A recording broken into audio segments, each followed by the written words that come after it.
사도행전 27장 9절에서 26절까지의 말씀을 한 절씩 교독하겠습니다. 9절부터 26절까지의 말씀 다 찾으신 줄 알고 제가 먼저 말씀을 봉독하겠습니다. 여러 날 걸려 금식하는 절기가 이미 지났으므로 항해하기가 위태한지라 바울이 그들을 권하여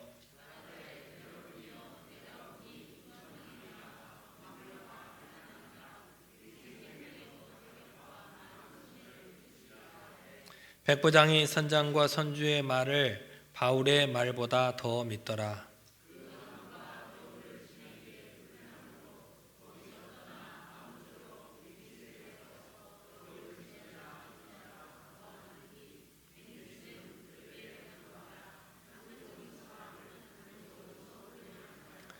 남풍이 순하게 불매 그들이 뜻을 이룬 줄 알고 닷을 감아 그레데 해변을 끼고 항해하더니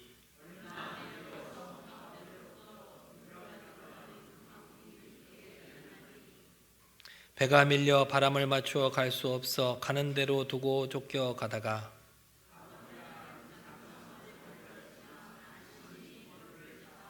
끌어올리고 줄을 가지고 선체를 둘러 감고 스르디스에 걸릴까 두려워하여 연장을 내리고 그냥 쫓겨가더니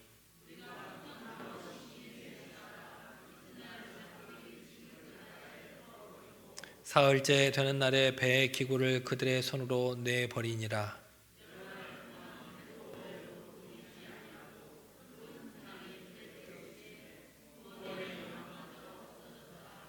여러 사람이 오래 먹지 못하였음에 바울이 가운데에 서서 말하되 여러분이여 내 말을 듣고 그레데에서 떠나지 아니하여 이 타격과 손상을 면하였더라면 좋을 뻔하였느니라.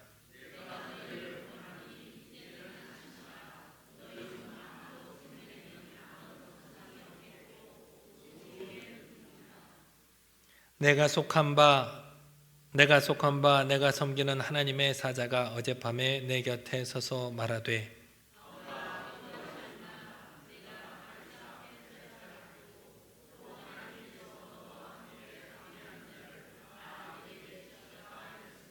그러므로 여러분이여 안심하라. 나는 내게 말씀하신 그대로 되리라고 하나님을 믿노라. 그런즉 우리가 반드시 한 섬에 걸리리라 하더라. 아멘. 할렐루야. 사람은 누구든지 사람을 살아갈 때 실수할 수도 있고 또 두려움에 사로잡혀서 절망할 때도 있습니다. 여러분 어떠실 때 두려워하십니까?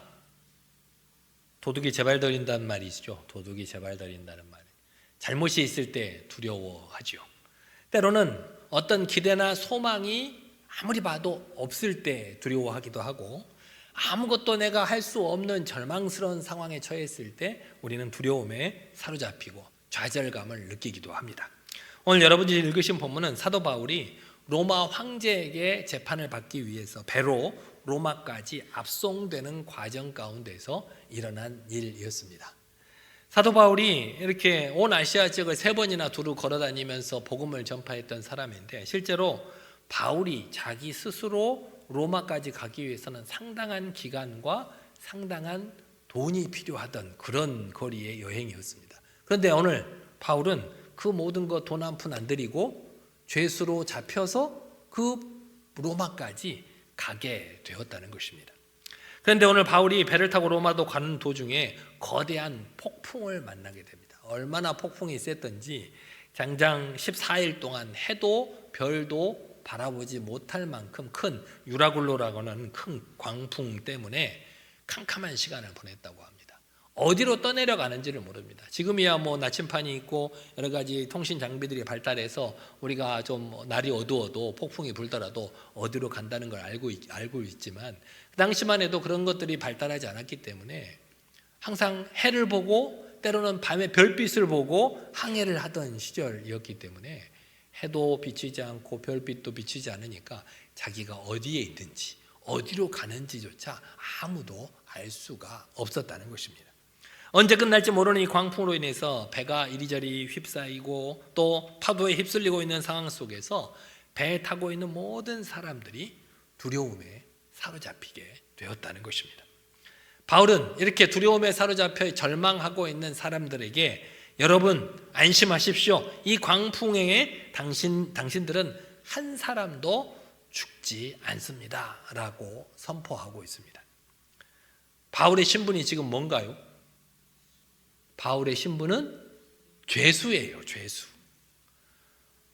죄수의 말을 더 신뢰를 하겠습니까? 아니면 거기 있는 군인 백부장의 말을 더 신뢰하겠습니까? 오늘 실제로 이 항해를 할 때부터 바울은 항해를 안 하는 게 좋겠다. 지금 좋지 않다. 그랬는데 죄수의 신분의 말을 누가 더 믿겠어요? 선주나 백부장의 말을 선주의 말을 더 믿고 백부장이 출항하기로 결정을 했는데 아니나 다를까 이 큰 광풍에 휩싸이고 말았다는 것입니다. 그런데 죄수의 말임에도 불구하고 지금 사도 바울이 그 배에서 죄수이냐 아니냐가 중요한 게 아니에요. 죄수이든 아니든 지금 모두 다 죽게 생겼잖아요. 죽게 생겼어요. 아무도 자신의 미래를, 이 배에 탄 사람들의 미래를 장담할 수 없는 그런 사태에 빠지고 말았다는 겁니다. 누가 이 어렵고 절망스러운 상황에서 여기가 살아갈 길이다, 우리가 반드시 살게 될 것이라 말할 수 있는 사람이 아무도 없었다는 거예요. 그런데 사도 바울이 지금 물론 배는 부서지고 모든 재산이 없어질지 모르겠지만 걱정하지 마라, 안심해라, 우리의 생명을 하나님께서 지켜주신다라고 담대하게 말씀하고 있다는 겁니다. 사도 바울은 뭘 믿고 그렇게 말했을까요? 사도 바울이 그렇게 말하고 난 뒤에서도 여전히 햇빛도 별빛도 보이지 않고 파도가 그렇다고 해서 낮아진 것도 아니고 절망과 고난은 계속되고 있었습니다. 파도가 칠 때마다 배가 이리저리 휩쓸리고 배가 점점 부서지기 시작했다는 것입니다. 매 순간마다 위기 상황에 처해 있었습니다. 그럼에도 불구하고 바울이 이렇게 담대하게 말할 수 있었던 이유는 단 하나였습니다. 어젯밤에 하나님의 천사가 와서 말을 해 주었기 때문입니다. 본문 24절 말씀 같이 한번 읽어볼까요? 24절입니다. 시작. 바울아 두려워하지 말라. 내가 가이사 앞에 서야 하겠고 또 하나님께서 너와 함께 항해하는 자를 다 내게 주셨다 하였느니라. 하나님의 음성을 들은 사람은 칠흑 같은 어두움 속에서도 결코 두려워하지 않을 수 있습니다. 겉으로 보이는 상황은 전혀 변함이 없습니다. 바울이 우리가 한 사람도 죽지 않을 것이다 라고 말을 했으면 바람이 좀 잠잠해지든지 파도가 좀 잔잔해지든지 해가 보이든지 별이 보이든지 해야 될 건데 바울이 그렇게 말하고 나서도 아무런 변화가 없었어요. 그럼에도 불구하고 하나님께서 바울이 담대하게 말할 수 있었던 것은 바로 하나님께서 내게 말씀하셨다라고 하는 믿음 때문이었습니다. 하나님께서 직접 말씀하신 것보다 더 확실한 근거가 어디에 있겠습니까? 우리도 소원이 그거 아닙니까? 하나님 내게 직접 좀 말씀 좀 해주십시오. 내가 기도하는 제목 어떻게 될 건지 내게 한마디만 해주셨으면 내가 마음이 편하겠습니다. 그렇게 기도할 때도 많은데 우리한테는 침묵하시는 하나님이셨지만 사도 바울에게는 그 전날 밤에 말씀해 주셨다는 거예요. 아무도 죽지 않으리라. 본문에서 또 한 가지 중요한 사실을 발견할 수 있습니다. 바울이 비록 하나님을 믿는 믿음의 사람이었지만 바울도 폭풍 속에서 똑같이 우리와 똑같이 염려하고 있었다는 것입니다. 사도 바울이 염려하지 않았다면 하나님께서 말씀하셔서 이렇게 염려하지 마라, 두려워하지 마라 라고 말씀하지 않으셨겠죠. 하나님께서 그렇게 천사를 보내서 두려워하지 말라라고 말씀해 주셨다는 것은 사도 바울도 이 상황 가운데 두려워 떨고 있었다는 것입니다.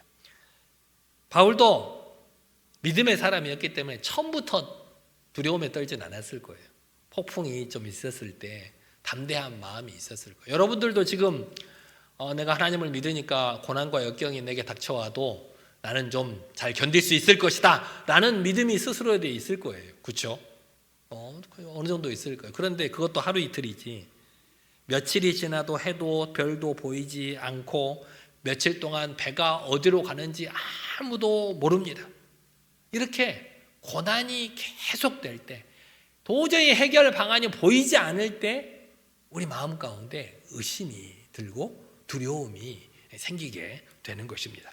우리도 종종 이런 경험을 할 때가 있습니다. 분명 우리가 하나님을 믿고 하나님을 신뢰하고 때로는 하나님의 놀라운 기적을 경험하기도 했지만 어려움이 닥쳤을 때, 그 어려움이 계속될 때, 아무런 응답도 없이 어려움이 해결될 기미가 보이지 않을 때, 한 달이 가고 두 달이 가도 문제가 풀리지 않을 때 아무리 굳건했던 믿음도 흔들리기 시작한다는 것. 이것이 바로 연약한 우리들의 모습입니다. 이스라엘 많은 사람들이 하나님께서 내게 직접 말씀해 주시면 내가 절대 흔들리지 않을 것이다 라고 자신하는 경우가 있습니다. 하나님께서 내 기도에 응답해 주시면 내가 절대 흔들리지 않을 건데 하나님께서 응답해 주시지 않으니까 내가 두려워하는 거 아니냐, 떠는 거 아니냐, 그렇게 말씀하시는 분들도 많은데요, 우리 성경에 보면 우리 이스라엘 백성들도 숱한 하나님의 기적과 같은 일들을 많이 경험했죠. 광야 생활하는 동안 40년 동안 먹고 마시는 것들을 하나님께 해결받았고, 불기둥과 구름 기둥으로 지켜주셨고, 수많은 적들로부터 보호해 주셨어요. 하나님의 기적을 매일매일 느끼고 살아가는데 그 이스라엘 백성들이 아무런 불평 없이 살았던가요? 아니요. 40년 동안 그 많은 일들을 겪었음에도 불구하고 일이 생길 때마다 불평하고 불만했던 것을 볼 수 있어요. 그들과 내가 다를까요?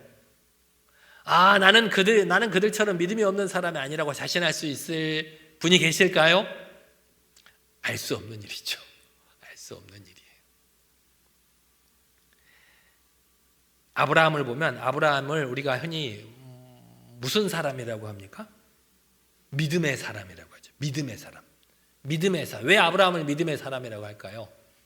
하나님을 온전히 신뢰하는 마음으로 자신의 아들, 백세 얻은 아들조차 하나님께 제물로 바치려고 했던 그 믿음 때문에 믿음의 자손이라고, 사람이라고 하는데, 하나님께서 이 아브라함을 처음부터 믿음의 사람으로 만들기 위해서 무려 하나님께서는 장장 25년의 세월을 투자하셨다는 사실을 우리는 알고 있죠.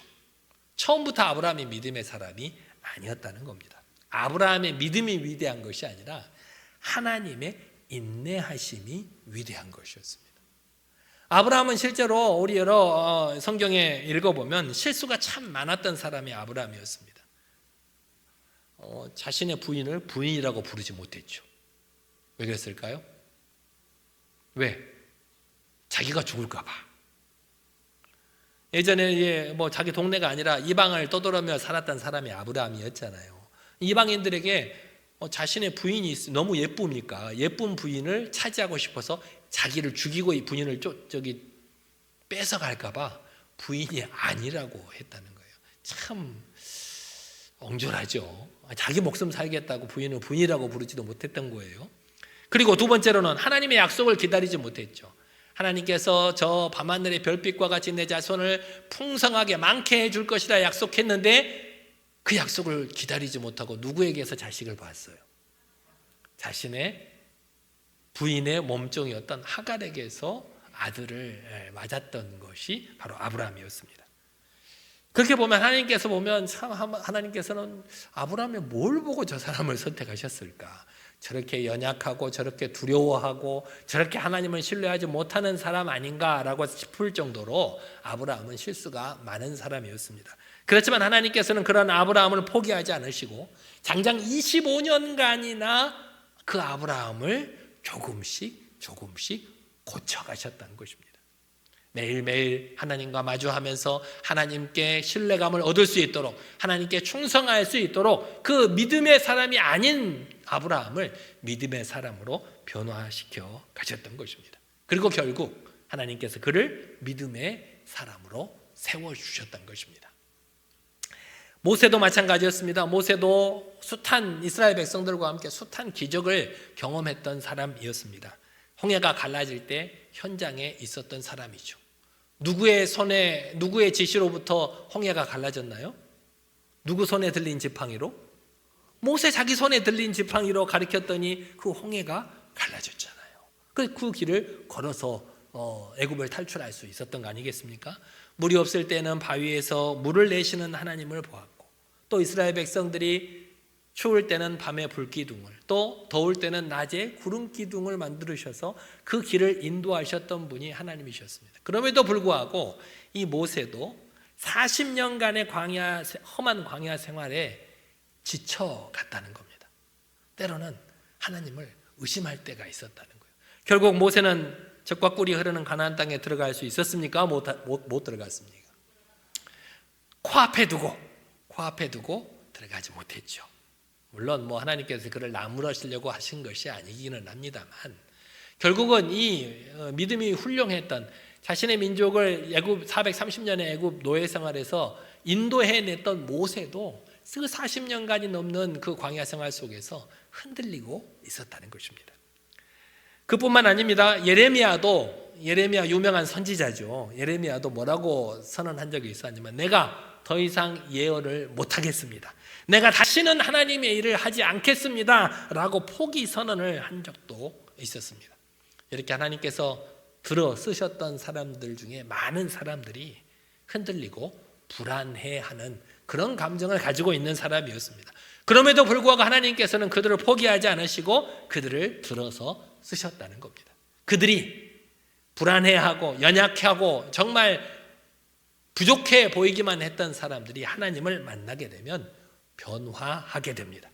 하나님을 만나서 더 이상 두려워하지 않게 됩니다. 왜냐하면 하나님께서 그들과 함께하고 계심을 깨닫기 때문입니다. 고난 속에서도 여전히 내가 고난 속에 붙들려 있는 것 같아도 이제는 그 고난을 두려워하지 않습니다.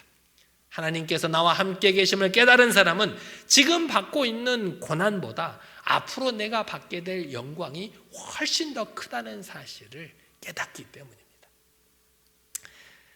어떤 때는 정말 하나님께서 숨어 계시는 것 같으시죠. 침묵하고 계시는 것 같아요. 여러분은 그런 적 없으십니까? 여러분에게 하나님은 어떤 하나님이십니까? 내가 기도하자마자 바로 응답해 주시는 하나님이신가요? 내가 기도하면 음성을 들려주시거나 기적적인 일을 바로 보여주시는 하나님이신가요? 물론 그럴 때도 있습니다.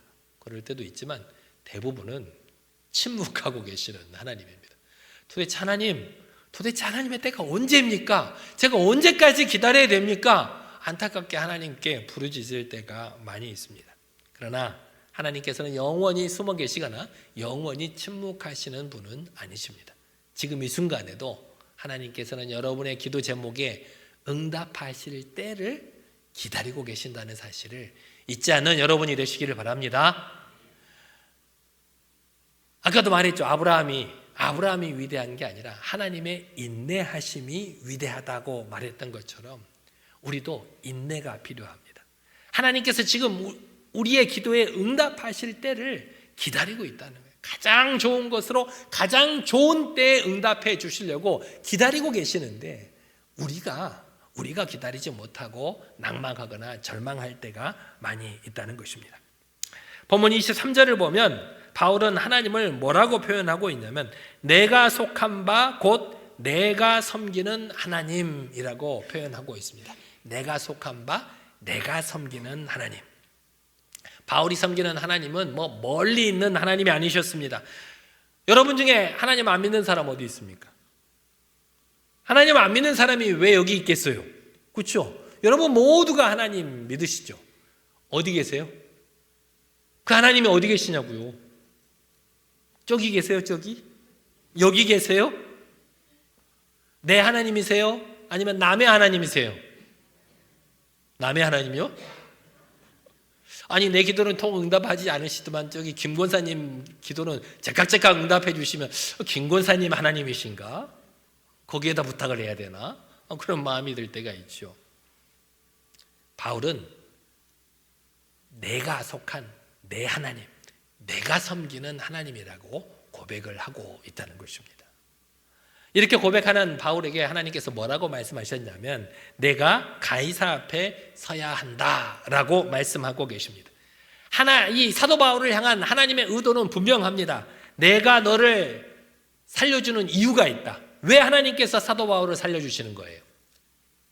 어디로 가라고? 로마에 가라고. 그런데 사도 바울만 살려주신 게 아니라 사도 바울과 함께 있는 이 배에 탄 276명의 사람들을 살려주셨어요. 누구 때문에? 사도 바울 때문에. 바울 때문에 같이 함께 있던 276명의 사람도 살려주시겠다고 약속해 주셨다는 것입니다. 왜? 사도 바울이 로마에 가서 가이사 앞에 서야 하기 때문에. 그것이 사도 바울을 향한 하나님의 뜻이었다는 것입니다. 이렇게 하나님께 사명을 받은 사람은 어떤 상황 속에서도 죽지 않습니다. 때로는 병들 수는 있습니다. 때로는 망할 수도 있습니다. 하지만 죽지 않습니다. 아무리 거센 광풍도 이 사도 바울을 죽일 수가 없습니다. 사도 바울은 로마로 가라는 하나님의 명령을 받았습니다. 이렇게 하나님의 명령을 받은 사람은 그 사명을 이룰 때까지 절대 죽지 않는다는 것입니다. 사도 바울 한 사람 때문에 같이 있던 276명의 사람들까지 더불어 살게 되었다는 것입니다. 마찬가지로 여러분 한 사람 때문에 여러분의 가정이 구원받는다는 사실을 명심하시기 바랍니다. 여러분 한 사람 때문에 여러분 주변에 있는 사람들도 구원받을 수 있다는 사실을 명심하시기 바랍니다. 우리 동아의 모든 성도들 때문에 이 나라와 이 민족이 구원받을 수 있게 된다는 사실을 잊지 말고 그 믿음을 포기하지 않는 저와 여러분 모두가 되시기를 바랍니다. 이런저런 노력을 다 해보고 내가 우리 한 사람도 죽지 않을 것이다 라고 말을 해봤어도 결국 그들의 배가 바람에 파도에 깨지고 짐도 다 잃어버리게 됩니다. 배가 이렇게 파산 위험에 있을 때, 잠길 위험에 있을 때 어떻게 해야 될까요? 여러분은 배가 잠길 위험에 있을 때 어떻게 하시겠어요? 제가 이제 고향이 여수니까 배를 종종 탈 때가 있잖아요. 근데 이렇게 근해 땅에서 가까운 때는 통통배 타고 가면 재밌어요. 그냥 뭐 낚시도 하고 그러는데 가끔 가다가 우리 후배 집이 거문도라는 섬이에요. 거문도라는 섬은 상당히 좀 큰 바다 쪽으로 나가야 있는 섬이기 때문에 바람이 조금만 불어도 이렇게 그 여객선이 운행을 안 해요. 여객선은 이렇게 완전히 둘러싸여 있는 하늘에 바다 위로 약간 떠서 가는 그런 여객선이에요. 굉장히 좋은 여객선인데 친구 후배 집에 놀러 가기로 했는데 그 배가 안 뜬다는 거예요. 우리는 가야 되는데 약속은 다 해놨는데. 그래서 우리는 이제 아는 사람들은 다 알아요. 큰 여객선만 가는 게 아니라 동네 어선들도 간다는 것을. 그래서 작은 배 어디 가는 배 있는 거 알아보자 해가지고 그 옆에 있는 조금 더 작은 배인데 그래도 몇십 명씩 타는 배예요. 그 배를 간다고 하길래 그 배를 얻어 탔어요. 물론 돈을 주고 타는 거죠. 근데 그 배를 타면 결정적인 이렇게 흠이 있는데 한 반쯤 죽어나요. 큰 여객선은 크기도 크고 또 바람이 불면 안 간다고 그랬잖아요. 평평할 때만 가니까 하니까 아무런 불편함이 없는데 그 조금만 작은 배는 이 파도가 동네 앞뒤에 뭐 낚시하러 갈 때 그런 파도 안은 상상할 수가 없어요. 그래서 전부 다 이제 그런 파도가 치니까 전부 다 선실 안에 다 들어가 앉아 있어요. 옹기종기 앉아 있는데 그 선실 안에서 엉덩이가 들썩들썩거리게 배가 흔들리는 거예요. 그런데 밖에 나갈 수 있어요, 없어요? 보통 사람은 밖에 못 나가요. 밖에 나갔다가 들썩할 때 이렇게 떨어지게라고도 하면 어떻게 하겠어요. 그런데 그래도 저희들은 또 친구들이랑 몇 명은 바닷가에서 오래 살았다고, 야, 이 방 안에서 이렇게 토하고 난리를 치느니 밖에 가서 꼭 붙잡고 서 있자. 그래서 그 큰 파도에 밖에 나가서 꼭 붙잡고 오히려 멀미가 덜 하더라고요. 그래도 야, 이러다가 정말 죽는 건 아닌가? 그런 생각이 들 정도로 배가 흔들렸기는 했었습니다. 배가 침몰할 때는요, 주저할 것 없이 자신의 짐이나 뭐 챙길 것 없이 빨리 뛰어내려야 돼요. 빨리 뛰어내려요. 그래야 배와 함께 침몰하지 않을 수 있어요. 배가 가라앉을 때 뒤늦게 뛰어내리는 사람은 배가 침몰하는과 동시에 그 물결에 휩쓸려서 사람도 같이 딸려 내려가거든요. 그래서 침몰할 기미가 보이는 얼른 구명조끼 입고 얼른 먼저 뛰어내려서 배에서 멀리 떨어져야 하는 것이 상식이에요. 바닷가에 사는 사람들은 다 알고 있어요. 마찬가지로 오늘 사도 바울이 탄 배도 침몰하기 직전이었어요. 그런데 이 사람들이 빨리 뛰어내리지를 못하고 있는 거예요. 인간은 사람이든 돈이든 권력이든 자신이 의지할 것이 조금이라도 있으면 하나님을 의지하지 않고 그것들을 의지하려고 하는 경향이 있습니다. 사람들이 왜 금방 뛰어내리지 못했을까요? 이 배에 있는 자신의 재산 때문에 뛰어내리지 못한 사람도 있고, 아쉬움 때문에 내가 바다에 뛰어내려서 살 수 있을까라고 하는 의심 때문에 뛰어내리지 못한 사람도 있었을 것입니다. 이렇게 사람이나 돈이나 권력을 의지하게 되면 결국은 다 깨지기 마련입니다.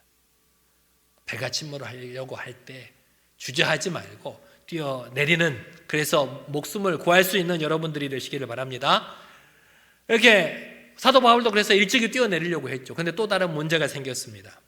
당시에는 죄수가 탈출하면 그 죄수를 관리하고 있던 간수가 대신 죽어야 했었습니다. 그래서 모두 다 손발을 꽁꽁 묶어놓고 있었죠. 그런데 침몰하는 배에서 뛰어내리려고 하는데 이 간수들이 놔주질 않는 거예요.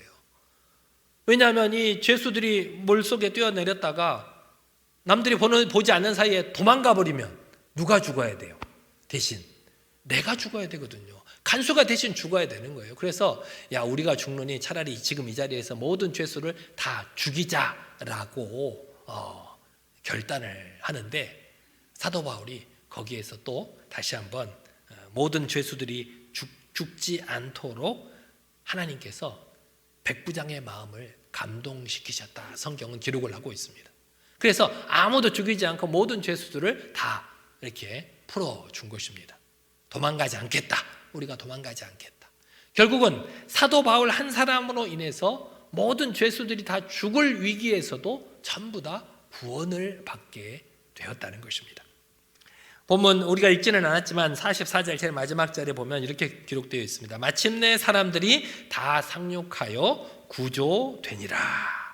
광풍이 몰아치고 온갖 고난과 역경이 있었고 배는 깨지고 모든 물건, 모든 짐은 다 잃어버렸지만 바울 한 사람 때문에, 바울과 함께 했던 276명의 사람들은 단 한 사람도 목숨을 잃지 않고 구원을 받게 되었다는 것입니다. 이렇게 하나님께서는 어떤 한 사람으로 인해서 그 주변의 모든 사람들까지도 살리시는 분이십니다. 하나님께서는 지금 오늘 말씀을 보면 광풍도 이용하시고 백부장도 이용하십니다. 마찬가지로 지금을 살아가는 우리들도 하나님께서 이 세상에 있는 모든 것들을 이용하셔서 우리를 지키고 보호하고 계신다는 사실을 잊지 않는 여러분들이 되시기를 바랍니다. 사랑하는 여러분, 여러분 때문에 몇 사람이 구원을 받게 될까요? 오늘 사도 바울 때문에 276명이 같이 구원을 받았다고 말씀하고 있는데, 바울은 유라굴로 광풍 속에서 배와 모든 것을 다 잃어버렸지만 그 광풍 속에서 사도 바울은 하나님을 만났습니다. 오늘 살아가는 우리도 이 땅에서 모든 것들을 잃어버린다고 해도 두려워하지 말고 그 고난과 역경 속에서도 하나님만 바라보는 저와 여러분 모두가 되시기를 바랍니다. 그렇게 고난 중에서도 만난 그 하나님으로 인해서, 나로 인해서 내 주변에 있는 수많은 사람들도 구원을 얻게 해달라고 기도할 수 있는 저와 여러분 모두가 되시기를 간절히 기도합니다.